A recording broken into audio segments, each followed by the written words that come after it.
Hey, this is Evan Longoria of your San Francisco Giants, and you're listening to TortureCast. You're listening to a podcast by and for fans of the San Francisco Giants. Let's go, Giants! With hosts Willie Dills, Chad King, Ben Lee, and Eric Nathanson. Dedicated to the greatest team in Major League Baseball, the San Francisco Giants. This is TortureCast. Standing on time, not gonna stop. We came to play, ain't slowing down. Falling on, we're here to stay, and we're stopping on whatever's in our way. I'm feeling like a Giant tonight. It's Monday, April 16th, 2018, and this is episode 139 of the TortureCast, the podcast by and for fans of the San Francisco Giants. I'm your host, Chad, and joining me on this Monday is Eric from Georgia. How are the dogs? How are the pecans? Everything's good. It's chilly here, but I feel bad because the rest of the country snowed in, so, things right? are good. I'm supposed to fly to Boston on Sunday, and I was getting all freaked out, but I guess the weather's going to calm down by then, so thank God. It's so weird. So many games have been canceled. Like 6 games were canceled yesterday. I don't ever recall seeing anything like this. No, this is a lot. Major League Baseball, but they did build in a lot of off days this year. They started the season earlier to account for not weather, but it was really more off days for the team. So hopefully they can take advantage of that. In fact, the Giants are going to be playing that doubleheader next weekend, I guess, against the Dodgers when they're coming back home. So that'll be fun. But before we get to that, we got to talk about the Giants. That's what we do here. And unfortunately, it's not a lot of fun to talk about this week, guys and gals. They didn't do so hot. They went 2-5, losing 3 in a row to San Diego. They are now 6-9 in 4th place, only a half game up on LA and 5 games back of Arizona. Of course, LA's winning tonight, so pretty much they're going to be cellar dwellers with the boys in blue, and I don't think the Dodgers are going to be there that long. I don't think anyone thinks the Dodgers are a sub-500 team this year, so the Giants might be occupying this spot for most of the season if they don't get their ass in gear, because, Eric, this week scared me, man. It really did. After dropping 2-3 to Arizona at home, which, okay, but you lost one game 2-1, and another game you had to claw and fight and win on the last at-bat again. It was against San Diego that really, I think, exposed the Giants. They don't have their top 3 starters, and Cueto's coming back, and they had to bring up a couple of new guys, which we'll talk about. But I think both their offense and their defense, or their pitching, just let them down against San Diego. To lose 3 in a row against the Padres, who are not world beaters, is just, it's a gut punch. There's no excuse in that. I mean, obviously you got to get at least a split, but I figured they were going to take 3 out of 4. That was kind of the confidence I had going into that series. What about you? Well, I thought they were better than what they showed. It was just kind of strange that starting pitching failed them, I thought, over the last 3 days. Block went 5 innings, Holland went 4 2/3, and Beede went 3 2/3. So after Stratton's gem and Law picked up those 2 innings, it was up to the bullpen, and they just couldn't hold it together this weekend. They've been taxed so much that I think the starting pitching and the bullpen just kind of ran into a wall a little bit. And I hate to say this, the Padres looked like the better team. I don't know if it's because they're young, and the Padres always seem young and hungry, but like for some reason they seem like they're willing to attack more than the Giants are. I mean, the Giants got screwed the other night by a replay call, but that didn't, it's not going to change the course of the season. No. The Padres just seem like a team willing to attack, and the Giants, they looked flat. They looked like the same team that we saw last year. I don't understand. I tweeted it out earlier today. In 2016, during the first half of the season, when the Giants had the best record in baseball, they were 9-0 against the Padres. Since then, they're 10-23 and haven't won a single series in San Diego. Mm-hmm. And if they can't beat the Padres, there's big problems. They're getting beat in the 5th, 6th, 7th inning of games, so the 2nd and 3rd time through the order against the pitchers, and the hitting is just not there. What are they, 170 with runners in scoring position right now? 158. Oh, that's bad. Yeah, there it is. Yeah, so it's just, it looks like the same old with kind of different characters. Yeah, Longoria had a good day, and his swings coming around the other day. Yeah. McCutchen, looks decent, but I mean, it looks like the same team again. And until they get their pitching back, until Bumgarner comes back, until they figure out that Suarez should be a major league pitcher, I'm not sure they're going to get it on track until the rotation settles down. Yeah, that's what has been, I think, a pretty clear exposure from this, from this Giants team. Of course, Tyler Beede and Suarez made their major league debuts this week, but of course, Beede had 2 starts in the week. So we had 3 of the 7 starts were made by guys with no collective starts before the first 2, right? And then just 1 after that. So that's not good when you have 3 rookies pitching in 7 starts. Suarez definitely looked good. A couple of guys tattooed him, but I think overall he looked dynamic. He had really good stuff. Beede had flashes of it. He did, but what you said makes sense, and that's what I noted. First time through the lineup, no problem. After that, couldn't figure it out, or other guys figured him out, or a combination of the both. So, I mean, to see Beede kind of cruising along after 3, getting into the 4th, and then just started to get hit, started to walk, lost command. I read about it a little bit. His first time through the order, that changeup was filthy. Mm-hmm. And then the second time through the order, he got hit on first pitches a lot because guys were geared up for it and ready this time around. They were aggressive, yeah. Right, this time around. And it was so frustrating. He had 3 walks. They were all to left-handed hitters, and they were all in counts that were either 0-2 or 1-2. And it wasn't like they were fought off or anything like that. He just suddenly lost the strike zone. Mm-hmm. And another telling thing, especially in the Padres series, okay, exclude the 10-1 game because they just let that thing get away. And they even had a 1-0 lead in that game, ironically. But the Padres in the series, especially the second and third games, really bunch their hits up. The Giants will get a hit or 2 an inning, and that's it. The next inning, a hit or 2, runners in scoring position, nothing happening. Next inning, a walk and a hit, nothing happening. Next inning, a hit, nothing happening. They spread their hits out like no one's business. Padres, no hit, no hit, no hit. Oh, let's give 3 hits in a row and a walk or something like that. I mean, I know at one point they were up 5-1 and they had the same amount of hits as the Giants. I mean, that's how the Giants season is going, and it's crazy to think they're dead last with runners in scoring position again, batting average at 158 out of 30 teams. They're dead last out of all of them, and yet their overall team batting average is 8th in the major leagues at 244. So it's not like overall they're the worst hitting bunch in the league. They actually have a respectable average against their peers in terms of team average.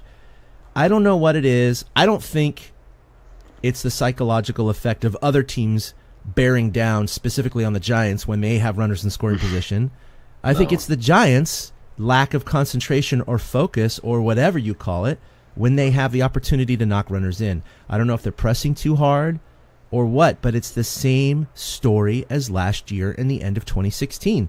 This is exactly what we focus on, month after month after month, is they get the guys on base, they can't deliver the goods. And I don't know how you get over that hump. I really don't. It's not a 1-month slump. It's not a 2-month slump.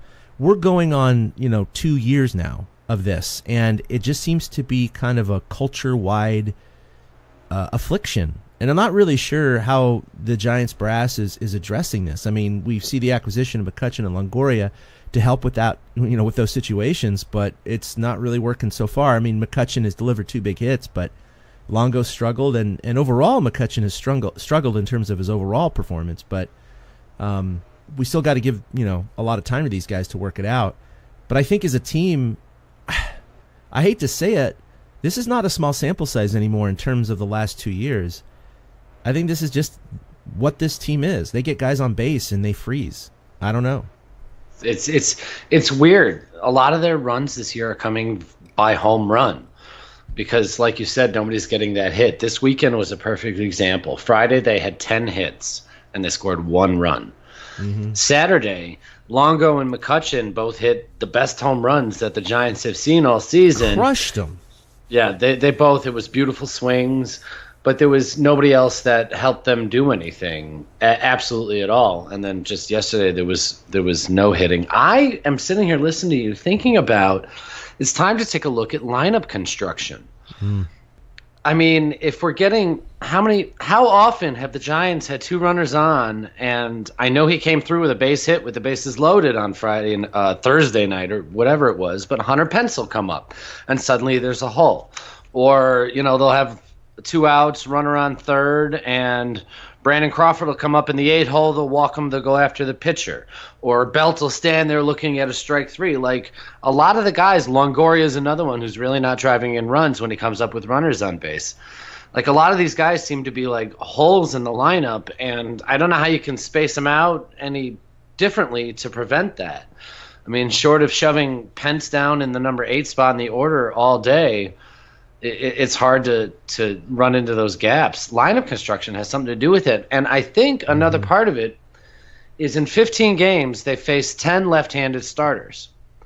So Bochy hasn't been able to trot out the lineup he wants of putting Panic at the top, Belt second, McCutchen third, Posey, Longoria, etc. He hasn't been able to do it that way. And I think that's a big part of it because the Giants are only hitting .231 versus left-handed pitching.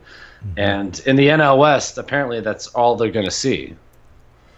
We'll take 231 with runners in scoring position right now, I'm telling you. Yeah. That beats 158.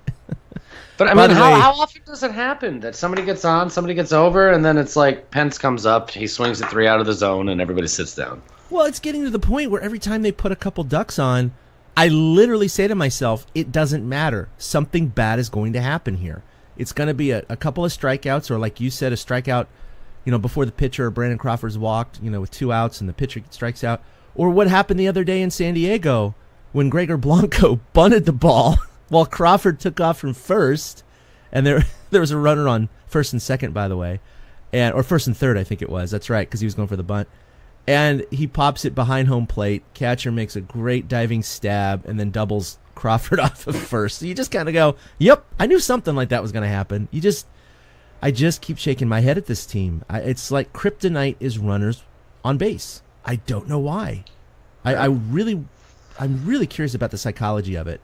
I mean, again, they're hitting 244 as a team, but only 158 with runners in scoring position. Yet, this is interesting. The MLB league average with runners in scoring position is 245, right? And I think the league average league-wide, I got to bring it up, but if I recall, it's basically about the same. What I'm getting at is the average with runners in scoring position is basically within the context of overall average. You know what I mean? So league-wide, there doesn't seem to be a dip in performance when you have runners on. That's not true for the Giants. The Giants absolutely just 90-point drop in batting average when you get guys on base. It's very odd. It is. And I think probably, you mentioned psychology of it. A lot of times the Giants, they're trying to be a patient team again. And I think that the patience goes far enough to get the guys on. But when the guys are on, they should be a little more aggressive in trying to drive them in. I mean, the Giants as a whole are hitting 345 on the first pitch. That might be the best pitch you see the entire bat. And not enough of them are attacking that first pitch. Things like it sucks. There's so many problems right now with this team. Yeah, that contributes to their run production, of course. They're third worst in the major leagues in terms of runs per game at 3.07. The MLB average is 4.34. So that's almost 50% higher. I know you only say, that's only 1.3 runs. It's almost 50%, guys. That's significant. They're also dead last in the majors with RBI with runners in scoring position, which makes sense, of course, when you're last in average. They only have 25 RBI as opposed to the major league average of 43. So the average, not the top teams, not the top third, the average is almost 20 runs more, almost doubled what the Giants have produced with runners in scoring position. They are an outlier, man. They are an outlier by just leaps. We keep saying it's going to regress to the mean. This should even out. This should even out. But when do they look for a correction? And how the hell do you correct that? I mean, is Mac Williamson that correction? He's the only one I can think of that would actually change the lineup at the moment. is dropping Belt down to the 7th or 8th hole part of a correction, Like, we've seen enough to know that whatever they're doing, it's just not working. Yeah. I was looking at WAR by position and on baseballreference.com. They actually have it ranked out. Now, of course, this includes everybody who's played at each position, so it's not just one particular person. It's overall team WAR at that position.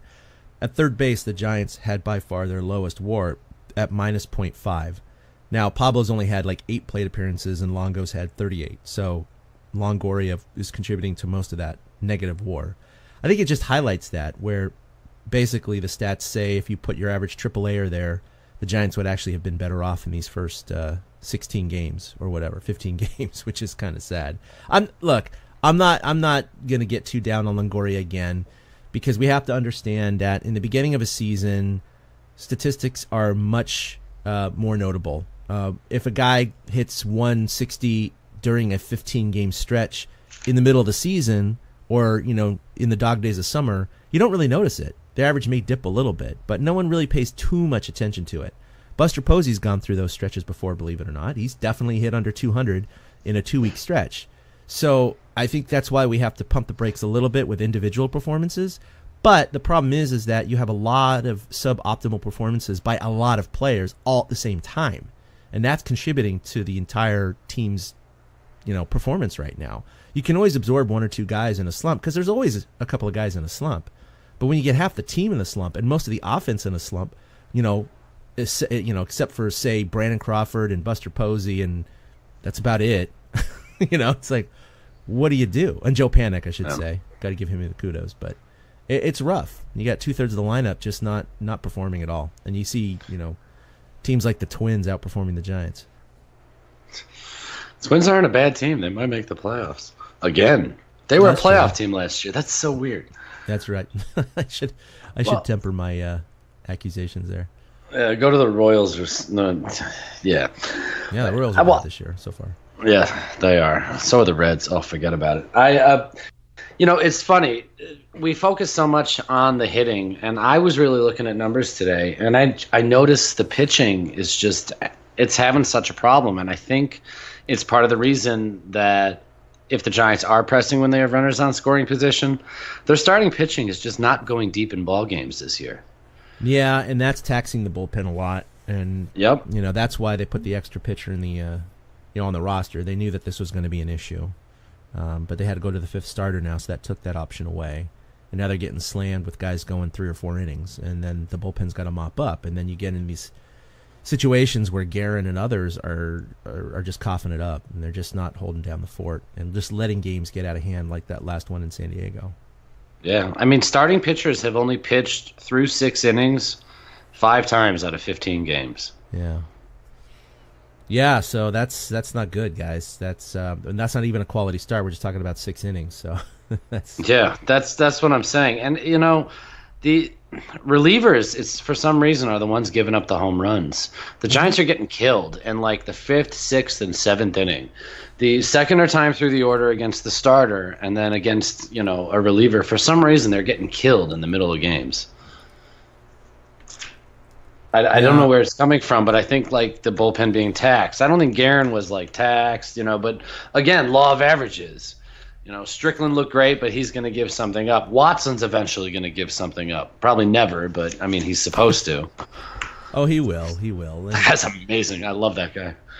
Yeah, I know some guys got a little down on Strickland going, I told you he was going to blow. It was like, dude, that's the first run he's given up all year. It's like, whatever. He's not going to hold people to 0 runs the entire season.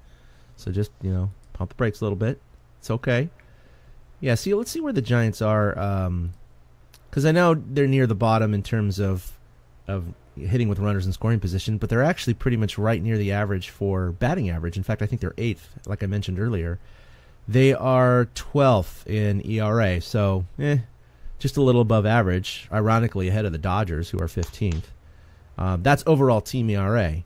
But like you said, it's when they get into the bullpen, they're giving up some of these gopher balls, and lately the starters have been struggling, so this number has been going up. Pitching-wise, I'd say it needs to be better. Hopefully when they get, Cueto, God, his first 2 starts were phenomenal. That's exactly what they need. They need that shot in the arm. So hopefully tomorrow night, he can do something to shut down the D-backs, in the desert. But after that, it's going to be a while because Shark. Should we go ahead and talk about it? I mean, yeah, because can we just put Suarez in the rotation and let Samars just stay in the minors? I mean, no offense, Jeff, but his home run ball is working, man. I tell you, that's always been his problem, and he's had mixed results since he's been with the Giants. But Jesus Christ, this spring he was just lit up like a Christmas tree. Then he gets hurt, and then he's, on his rehab assignment in San Jose, and he gives up 6 runs in the first inning in Class A ball, guys, including a grand slam. I mean, he's giving it up to 21-year-olds now. What is going on? He says, I'm working through stuff, and, it doesn't really matter. The results don't matter. It's like, okay, overall, I guess the results don't matter that much. It does to the naked eye. I mean, come on. You're giving up a grand slam to these, kids in Class A. You can't just say, I'm just working through it. You got to, I don't know. Maybe it's just me, but he ended up going 3+ innings, gave up those 6 runs, and just a ton of hits. Just didn't look good. And now they're saying he needs another additional rehab start. And I'm like, you think? Surprise. We don't want him giving up 6 runs in the first inning to the Diamondbacks. Thank you. So, Little worried about him. Mad bum when he comes back. He's proven that he's overcome injuries before and been the same guy he's always been. But again, that's not going to be until June, it looks like. So we talked about this and we said, look, if the Giants are floating around 500 by the time Mad Bum comes back, maybe they'll have a chance. But they're 6-9, and it's not too late yet. Of course, it's way too early to say anything like that. But, man, they're heading into to Arizona and Anaheim on the road, 2 first-place teams. And then they come home and they play the Nationals and they play the Dodgers.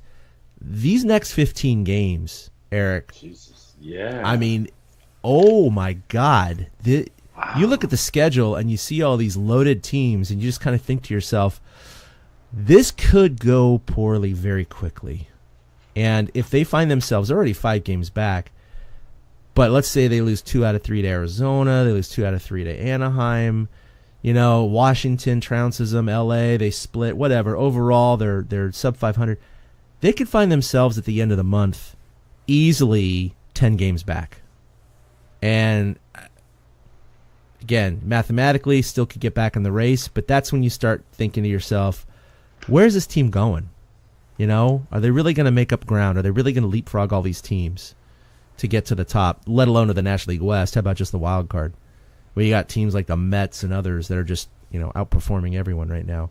It's really concerning, and unfortunately, they're not loaded with the talent to compete with these teams right now, I don't think. And unless they can get through this is a gauntlet, the next 15 games. It's a really, really tough road. It's a bunch of playoff teams are going to be playing. If they pull like a 5-10 or something, or a 4-11, I mean, the season isn't over, but they would have to just play like gangbusters to even get back in it at that point. And that's what I'm afraid of happening. Yeah, they'd be like 10-20 at that point. Yeah.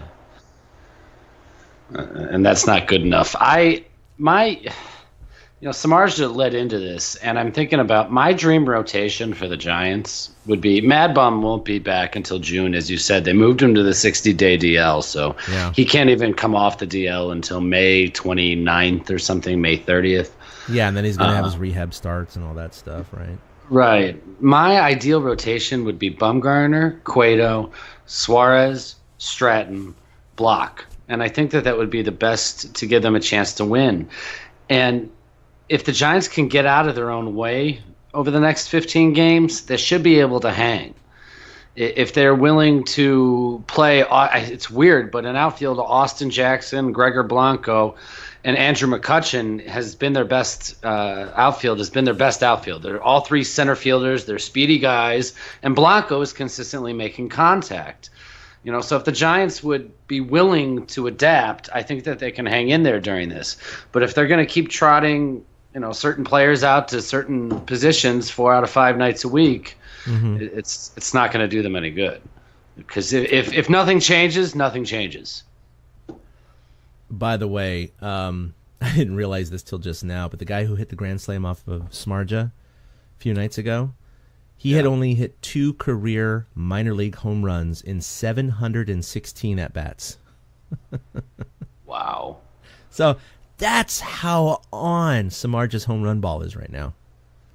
Even a guy who hits one every 350, 360 at-bats got one off of a major league pitcher. So there you go.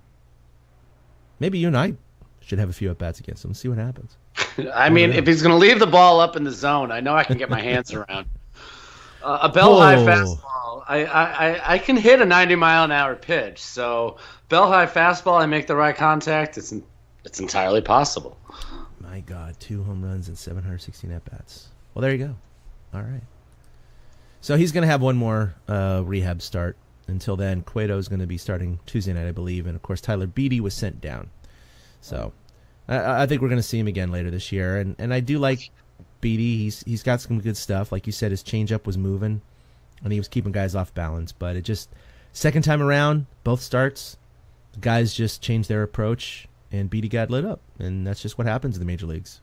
You know? I don't really like him. I don't understand the fascination with him. I don't. I feel like that's another get out of their own way. I feel like the Giants are trying to force Beede, and I mean, I know it was in California, but he kind of got lit up last year, and he had like a ton of walks, and we're seeing it. The guy like just suddenly loses the strike zone. He just doesn't feel like a guy that can close. You know, and I know he's a starter, but you know what I mean by that. You know, close the 5th, 6th, 7th inning when he needs to get out of it. You know, when the team's up 2-1. Beede, I don't understand the fascination with Beede. Maybe I'm just like totally enamored with Suarez, and I feel like they're in competition with each other. But Beede didn't do much for me. I don't get why if the changeup is the only reason the Giants love him, there's other guys with good changeups. I hear you. I hear you. I mean, just when he's on, he really is kind of almost. I'm not comparing him to Greg Maddux, but just the ability to pull that changeup. But he's inconsistent with it, and so it's one of those guys where you hope he can figure it out, and maybe he's not going to. Maybe he has a couple 3 good innings a game, but then he just tires out, loses mental focus, or guys like we both know. I mean, you brought it up, and they were definitely making a point out of this. The Padres were swinging at the first pitch their second time around, and they were getting hits. So, you know, they said, all right, we're not going to wait for that changeup. We're going to attack it first. Yeah. I'm not sold. I'm not sold on Beede. I mean, I know nobody's really like sold on Beede, but it feels like since he was a first round draft choice that the Giants are trying to shoehorn him in there, and it's like, you know, enough. Let's see what he does for 5 to 10 starts in the minors. If he keeps getting lit up, it might be time to move on to somebody else. Yeah, I mean, look, the Giants have not brought up anyone in the last 10 years that have matched the excitement of Tim Lincecum in terms of pitching, right? I mean, I remember the day that he was called up. I went down to the local brewery, bar, restaurant, Irish pub, or whatever, and watched his. Well, he had already made a relief appearance, but I went down to the bar to watch his first start, just to see this skinny little 5'10" kid throw at the time 97, 98 miles an hour with vicious movement, and I mean, it was just so fun to watch, and he had so much hype coming up. Yeah, that's definitely not Tyler Beede or Andrew Suarez for that matter. I mean, no one's had that kind of excitement and pop coming up. But there's other guys though that have been pretty solid so far in their early careers. Chris Stratton, I mean, you look at his numbers and they're not the best, but he pulled out 7 innings and 1 hit the other night, and it's really funny. The Giants ended up winning that game, of course, 7-0, and they only gave up that 1 hit. The only hit which Stratton gave up was to a pitcher who wasn't even coming in the game to pitch. He actually pinch hit, got a base hit, and it ended up being the only time in Major League history in which the only hit from a team was hit by a pitcher pinch hitting. I know that's totally specific, but anyway, it's baseball. Well, yeah, it was the first time since like 1935 that a relief pitcher for a team got the only hit for that team in the game, which is fascinating to me that it's been almost 100 years since that happened. So the pinch hit thing, it's not surprising. I mean, it's so weird. Well, because pitchers just don't pinch hit, right? So, I mean, Right. you can count on your hand, two hands probably how many times pitchers have pinch hit. It made more than sense, that, too. Well, it made sense. The Padres pitcher, the guy was getting lit up. Like, the Giants should have scored like 10 runs off this guy, and they only got like 3 off of him. Oh, you're absolutely right. They scored those 7 with the Posey double and the home run and all that, but they left so many runners on base. That game should have been 12-0 easily. Right. They just couldn't knock them in. Yeah. They got a couple, but again, leaving runners on base. Let's see. I already covered some of those wacky stats. Yeah, Giants last in third base WAR.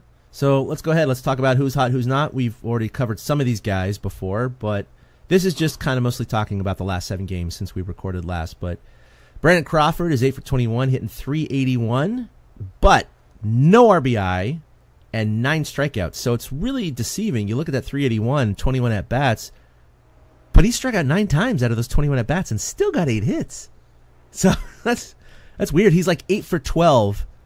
Wow. What is that? 8 for 12 for basically balls put in play, right? Yeah. Because the other 9 were strikeouts. That's really weird. So batting average with balls put in play is pretty high. Jackson is 5 for 15, a modest .333. You see the theme I'm going for here. It's a stretch to put in who's hot. Posey, which is almost always on this list, 7 for 22, .318 with a homer and 5 RBI. Chris Stratton, we just talked about him. 7 innings with a hit. And as far as the bullpen, you can wrap up Moranta, Johnson, Gomez, and Watson. They combined for 10 1/3 innings this week. No runs and 5 hits. So some of the bullpen's been doing okay. And to be honest, the times I've seen Moranta and Johnson out there, kind of impressed me, to be honest. Yeah, me too. These I are really guys that like weren't even Morata. going to be on the team. And they're here, and they're pitching pretty well. Johnson too. He's been. I think I gave both those guys a tip of the cap on Friday because they've been stepping up with multiple scoreless innings at different times. I wanted to add to the who's hot on Wednesday. Was it? I believe. Let me go back to this. Oh yeah. On Wednesday, I read about this. Two San Jose Giants hitters hit for the cycle in the same game.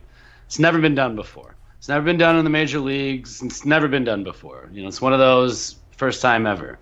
And not only that, they were playing first base and second base when they did it. So the right side of the infield hit for the cycle. That was Wednesday for San Jose. On Saturday, the two guys are Jalen Miller and Gio Brusa. On Saturday night, Jalen Miller hit a walk-off home run. On Sunday afternoon, Gio Brusa hit a walk-off home run.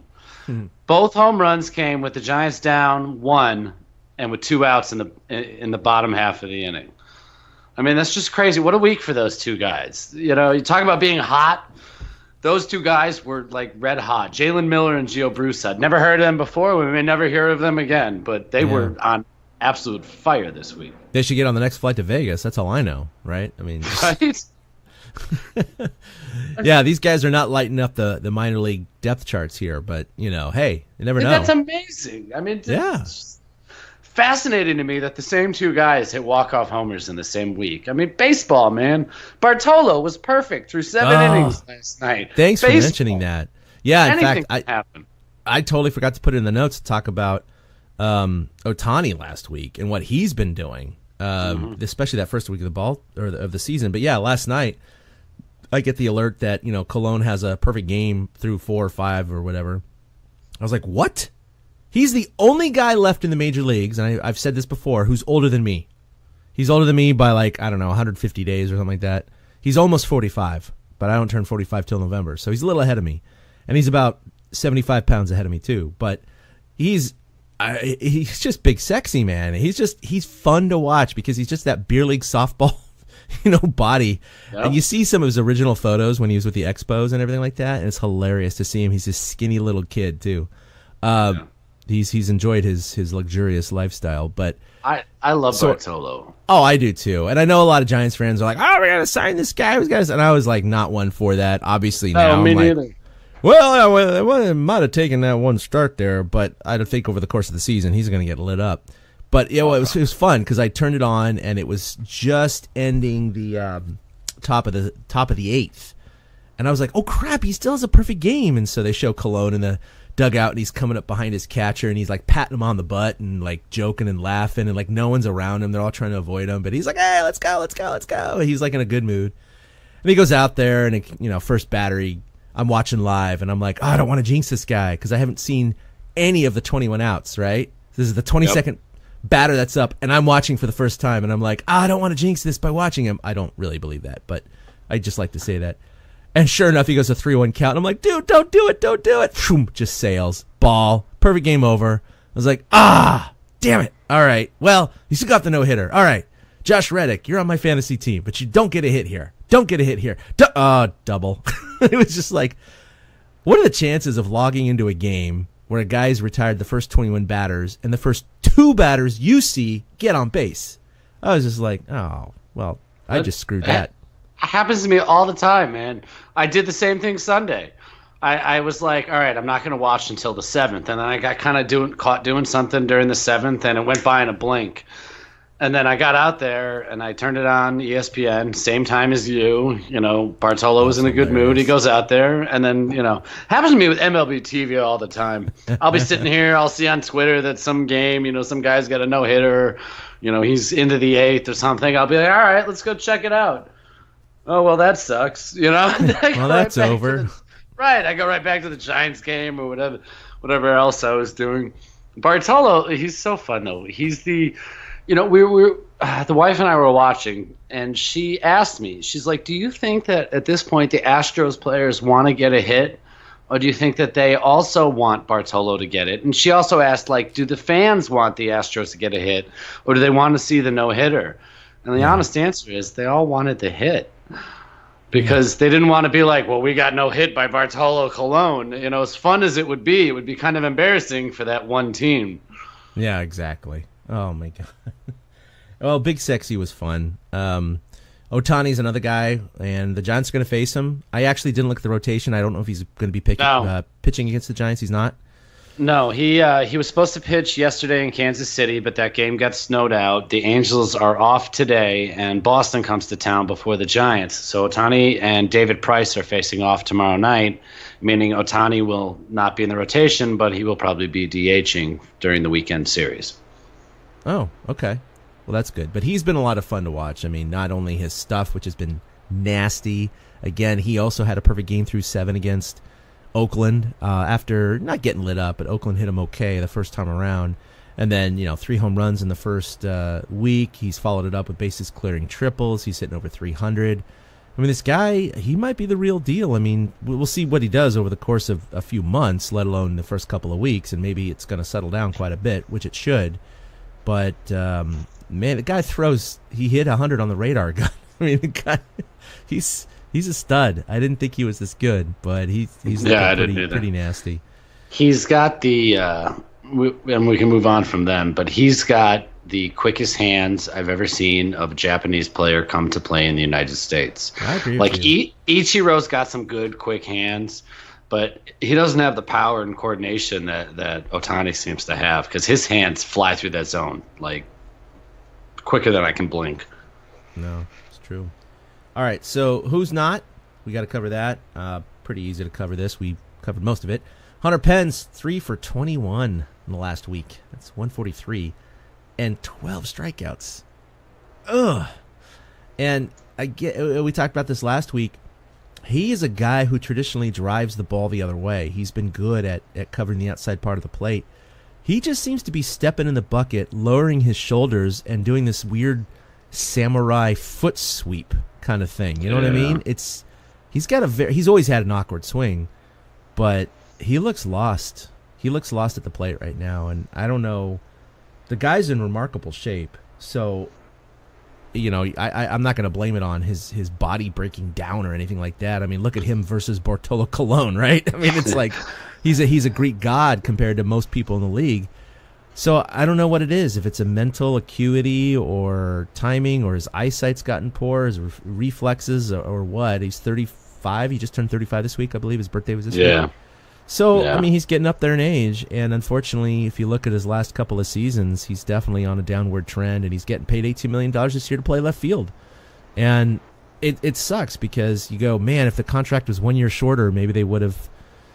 I love Hunter Pence. My God, the guy is an amazing person and human being, and he's fun and he's interesting and he's done great things for this franchise. But just lately, it's just not working for the team. And he's the guy. I think at this point, you do have to drop down in the order. I think Longoria, because he's younger and he's more consistent than Hunter Pence has been. I think he'll eventually come around.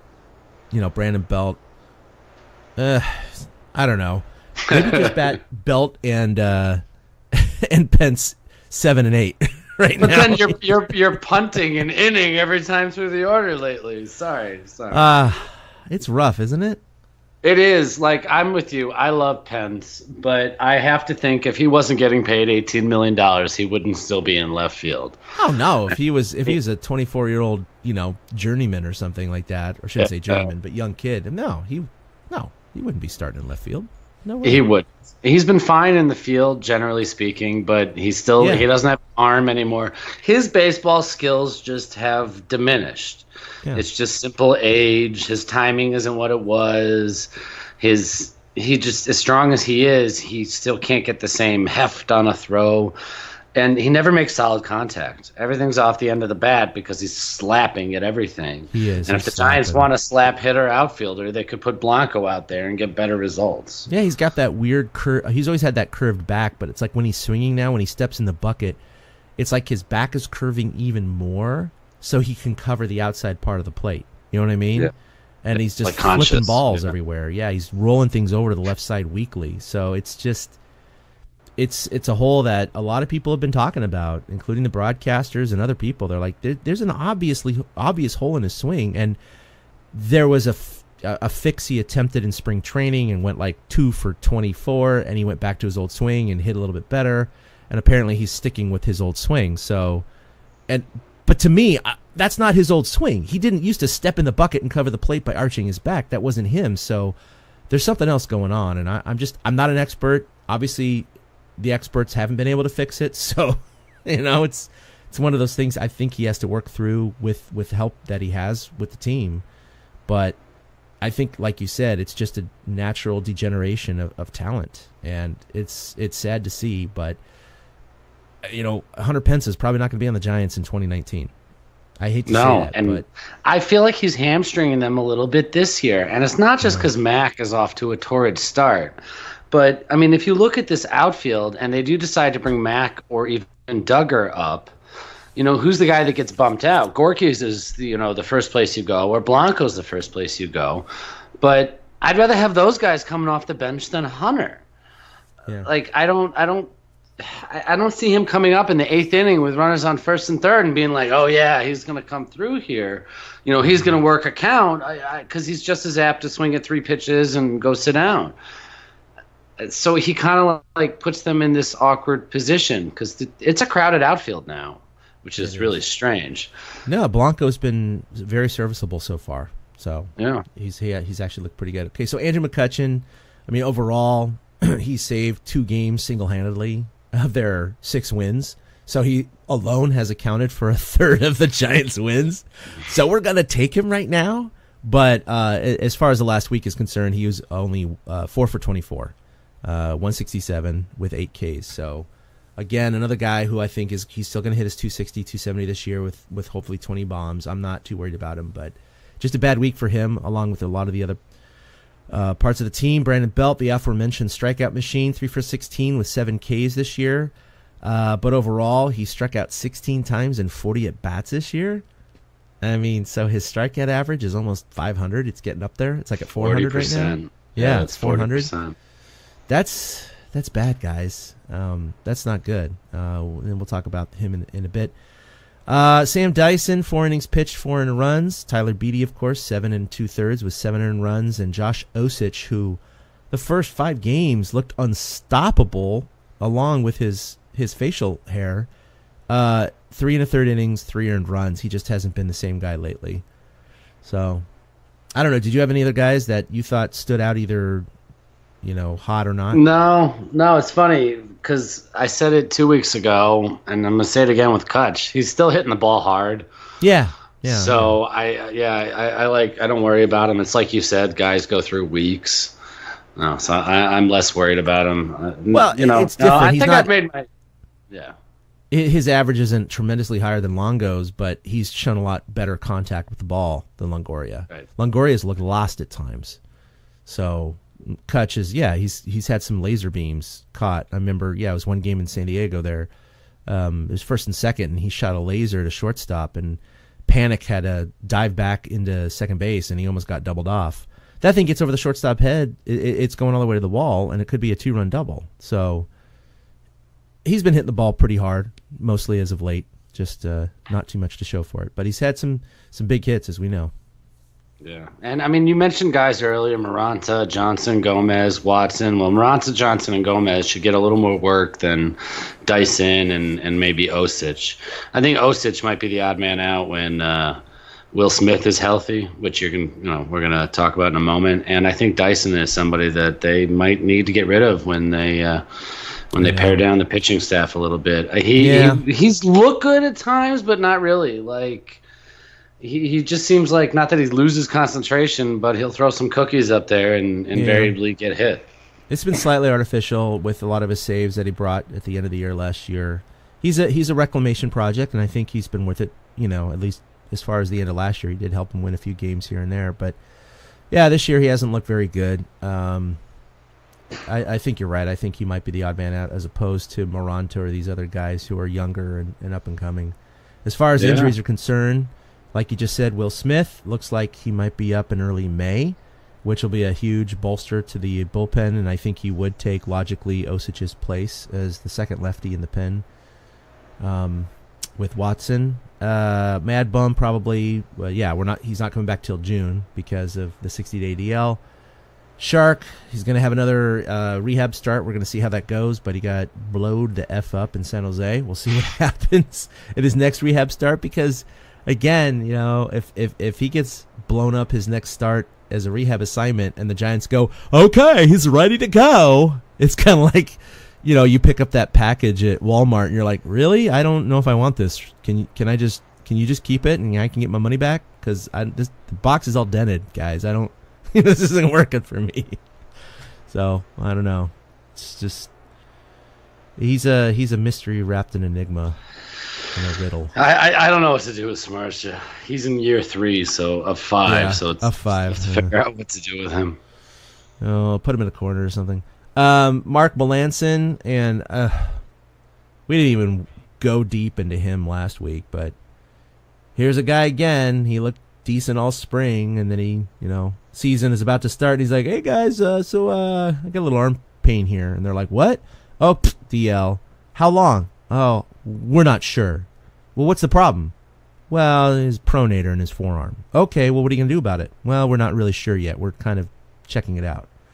And it's been this very ambiguous kind of, there's been no real answers. This week he did have a stem cell injection, which there was some in the community which suggested that is really not a good sign because they're grasping at straws at this point. There's not a definitive issue that they can address. It's this lingering pain and problem that they don't really have a solution to aside from rest. So they're trying whatever they can to enhance the recovery, but even after the injection, they've basically said, we're going to wait and see in 2 weeks, and we'll address it then. And my fear is this sounds like last year when he went on the DL and other players where they go down and they have these mysterious injuries in which we'll readdress it. He'll be reevaluated. Well, we're not really sure. And it stretches and it stretches and it stretches. And I don't know, Eric. I mean, Hunter Strickland, I think I'm confident in him right now until he starts giving up more gopher balls. I mean, come on. That was to Goldschmidt with 2 outs in the 9th. It happened. Yeah, there's nothing you can do about that. Yeah, they won the game anyway. So it is, it's not like he walked 2 guys and allowed a single. That would have pissed me off more, right? Yeah, absolutely. But giving up a bomb with 2 outs to Goldschmidt, you just tip the cap and you go, it's going to happen. It's going to happen. I thought Goldschmidt was going to kill a bird on that one. My gosh. No, he tattooed that ball. I'm sure Strickland was like, yep, okay, country hardball, whatever. Yeah, there's nothing you can do. Yeah, nothing you can do. It's Goldie. But I don't know, man. This is starting to smell like a guy who is going to come back. He's going to have this brief period where he's off the DL, makes like 3 appearances, goes back on the DL for the rest of the season. And that's my prediction. I think he's going to make 3 or 4 appearances this year. That's it. It smells like that to me. I agree with that, and I said my piece on Melancon a little bit before, and all I really have is that I maintain what I said. He straight up stole money from the Giants. You did say that. Like, if we have him for any of our intros or a drop or something, we probably shouldn't use it. No, I don't have him. All right, good. I've only talked to the guy once, and I didn't get a bumper.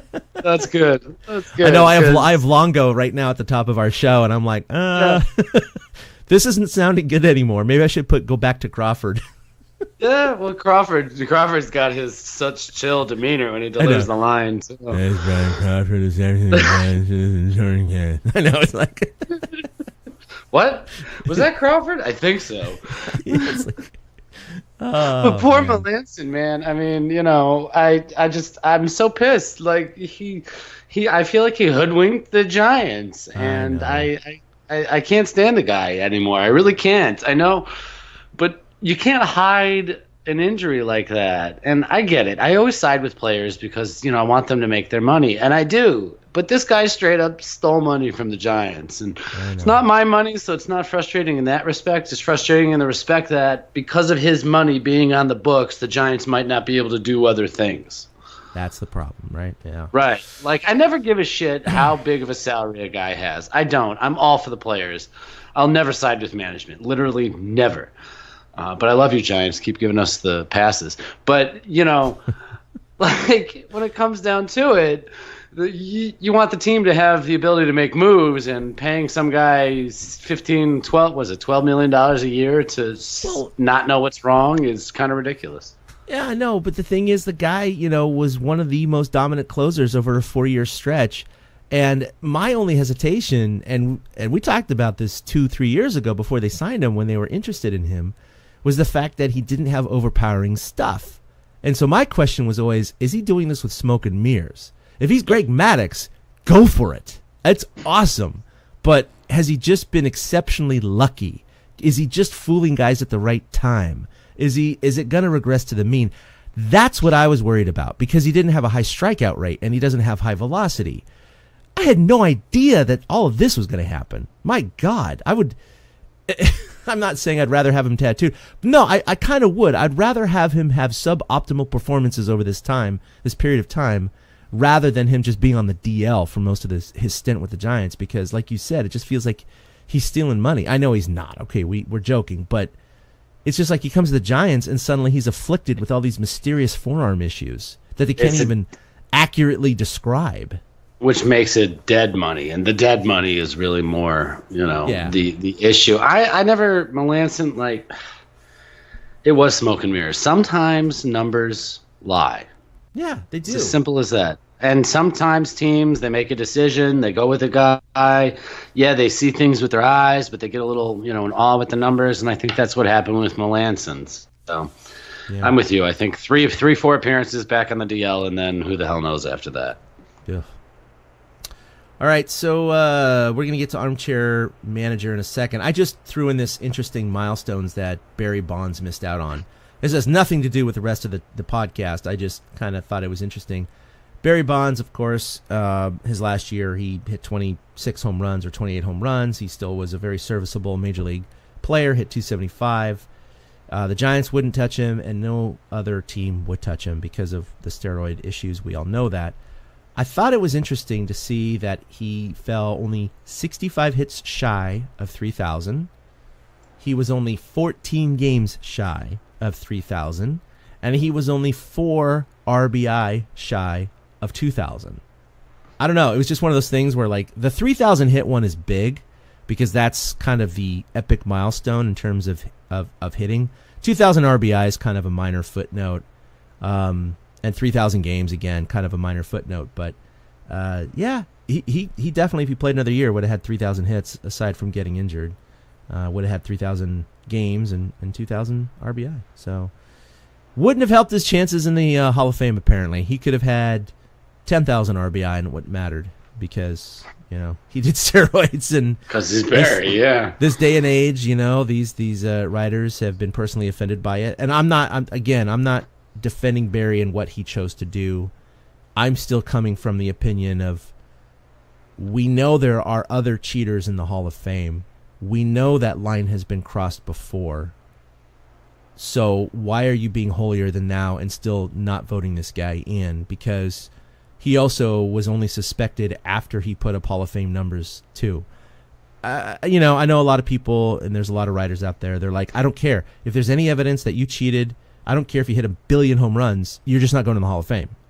And, I respect that opinion. I don't agree with it because, again, I think there's too many guys in the Hall of Fame that, are suspected of foul behavior or proven of foul behavior in terms of alcoholism, taking, speed and cocaine, domestic abuse, illegal gambling. I mean, you go on and on and on, right? There's a lot of seedy behavior by a lot of people. And so it's kind of like, oh, now you're taking a stand. All right, whatever. Guess it makes sense. But it's just an interesting note. I never really noted those numbers before. Baseball reference rabbit holes are the best. I know, aren't they? That's what I did. It was exactly baseball reference. It's like, look at that. Oh, look at that picture. Look at that link. Look at that story. Yeah, I know. Yep. Like, wow, that's really? Awesome. I didn't realize. Yeah, I freaking love it. I go down those rabbit holes all the time. That's how I figured out that the Giants hit 9 home runs on their last homestand, and they only had one homestand last year where they hit 10 or more, and it was 10. You know what I mean? Like, I didn't expect to find that, but it came out of nowhere. I love those rabbit hole searches. Yeah. He also retired with a career WAR, wins above replacement, of 162.8. So he basically won a whole season during his career by himself. That's the way to think about that. Number 1 is Babe Ruth, of course, at 182. So only 20 games above Barry. And then you had Cy Young at 168 and Walter Johnson at 165. And the highest active player on the career WAR list is Albert Pujols in 32nd place with a 99.7, to put that into context. So, and yeah, the guys below him are Willie Mays, right below him, at 156. And you got Ty Cobb, Hank Aaron, Roger Clemens, Tris Speaker, and Honus Wagner. So, pretty incredible company there. But anyway, we'll see what he does over the next, what does he have, 3 years left of eligibility, I think? Something like that? 4, okay. So, Brandon Belt, armchair manager. We talked about him. I've been a Belt defender every single year. There's all these Belt haters. Just get rid of them. Starting to grow on me. I gotta be honest with you. I love the guy. I think he's hilarious. I think his stats are actually much better than people think they are. But this year, it's not working out. 16 times he struck out in 40 at-bats, like you said, 40% of the time. And a lot of the time, it's on called third strikes, especially full counts. And he just, it's like, slumps the shoulders, kind of looks back at the umpire like, dude, man, that was like 2 inches too high. And it's like, okay, it was close. It was on the corner. It was close. Like, you cannot be stuck, especially with runners in scoring position, which has happened quite often with him, just holding the bat. And it's frustrating because the guy's talent, and he just seems to be locking up more. And everyone's noted, Brandon Bell's one of the best eyes in baseball. Even if that's true, that's great. Maybe those are some of the times balls by an inch or two. But the point is that you're dealing with human umpires, and he's running into a part of his career now where either he's swinging in this outlier case of a lot of balls being called strikes, or he's just getting tighter with 2 strikes. And I think he's getting tighter with 2 strikes. That's my opinion.